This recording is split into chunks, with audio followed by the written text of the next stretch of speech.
Hello दोस्तों, आशा करता हूँ कि आप सब ठीक है। फिलहाल लगभग पूरे भारत एक मैसिव हीट वेव्स का शिकार हो रहा है और सैटेलाइट से पूरे भारत कुछ इस तरह का दिख रहा है और हालत इतना खराब है कि ओडिशा की बड़ीदपा पूरे इंडिया की 1 नंबर और पूरे दुनिया की 2nd हॉटेस्ट सिटी बन चुका है और भुवनेश्वर पूरे वर्ल्ड की टॉप 10 हॉटेस्ट सिटी की एक हिस्सा बन चुका है और हीट वेव्स के लिए पूरे इंडिया की हाल लगभग बेहाल हो चुका है। लेकिन दोस्तों, क्या आपको पता है कि इस गर्मी की इफेक्ट सिर्फ हमारे डेली लाइफस्टाइल में ही नहीं, हमारे देश की इकोनॉमी के लिए भी एक खतरा बन सकता है।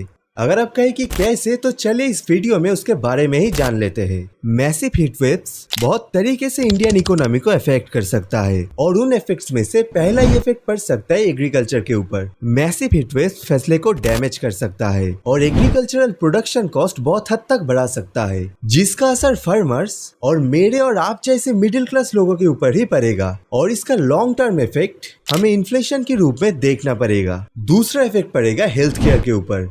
ज्यादा गर्मी की वजह से हीट रिलेटेड इलनेस मतलब सनस्ट्रोक, अननेसेसरी हाई प्रेशर जैसी डिजीज के चांसेस बहुत हद तक बढ़ जाता है, जिसकी वजह से हॉस्पिटल्स में पेशेंट की नंबर्स बढ़ता है और हेल्थ केयर कॉस्ट भी इंक्रीज हो जाता है। इनफैक्ट इसकी वजह से बहुत सारे लोगों की मौत भी हो जाता है। जैसे 2023 में हीट स्ट्रोक की वजह से लगभग 252 लोगों का मौत हुआ था। तीसरा इफेक्ट पड़ेगा लेबर की प्रोडक्टिविटी के ऊपर। ये इफेक्ट हेल्थ केयर इफेक्ट के साथ थोड़ा सा मिलता जुलता है। हम लोग जो व्हाइट कॉलर के जॉब करते हैं, हमारे ऑफिस में तो एसी है, लेकिन एज पर डेटा हमारे देश में 43.96% लोग एग्रीकल्चर या कोई ऐसी सर्विस बेस्ड इंडस्ट्री में है जिनको काम के लिए बाहर ही रहना पड़ेगा और ये काम ज्यादा होता है दोपहर के टाइम पे। लेकिन इस धूप में उन लोगों के लिए काम करना बहुत ही मुश्किल हो रहा है, जिसकी वजह से उन लोगों की प्रोडक्टिविटी घट रहा है और उसके साथ घट रहा है देश की प्रोडक्टिविटी भी। चौथा इफेक्ट पड़ेगा ट्रैवल एंड टूरिज्म के ऊपर। एक्सट्रीम हीट राजस्थान, केरला,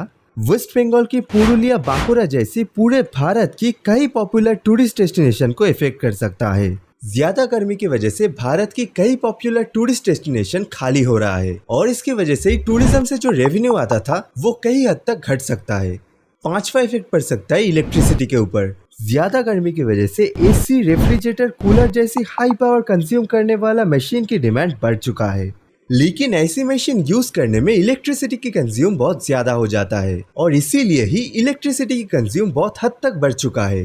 लेकिन इलेक्ट्रिसिटी की सप्लाई उस हद तक नहीं बढ़ रहा है, जिसकी वजह से एनर्जी इंफ्रास्ट्रक्चर में बहुत इफेक्ट पड़ रहा है और पीछे कर रहा है देश की इकोनॉमी को। और सिर्फ यही नहीं, इसके साथ साथ इन मशीन से एक्सीडेंट भी बहुत बढ़ चुका है। सिक्स्थ इफेक्ट पड़ सकता है वाटर स्केर्सिटी के ऊपर। ज्यादा हीट वेव्स की वजह से पानी की कमी जैसे इंसान को महसूस हो रहा है, ठीक वैसे ये इफेक्ट कर रहा है हाइड्रो पावर जनरेशन जैसी सेक्टर के ऊपर, जिसकी वजह से ऐसे इंडस्ट्रीज भी पीछे चला जा रहा है और पीछे चला जा रहा है देश की ग्रोथ भी। देश पीछे चला जा रहा है लेकिन टेम्परेचर आगे बढ़ रहा है और अगर ऐसे ही चले तो पिछले 5 साल में ये टेम्परेचर 55 to 60 डिग्री तक भी हिट कर सकता है। और अगर हम आज और अभी से ही अलर्ट ना हुए, पेड़ को वैल्यू ना दिए, प्लांटिंग के बदले डिफोरेस्टेशन जारी रखे, तो वो दिन ज्यादा दूर नहीं है जहाँ पर एक बड़ा डिजास्टर हमें देखने को मिलेगा। अगर आप भी हमारे साथ ये बात मानते हैं तो वीडियो को लाइक और शेयर करके जरूर लोगों के सामने लाने के लिए मदद कीजिए और चैनल को सब्सक्राइब या पेज को लाइक करके सपोर्ट करने की विनती है आपके पास, क्योंकि देश के बारे में जानना और उसके बारे में सोचना भी बहुत जरूरी है।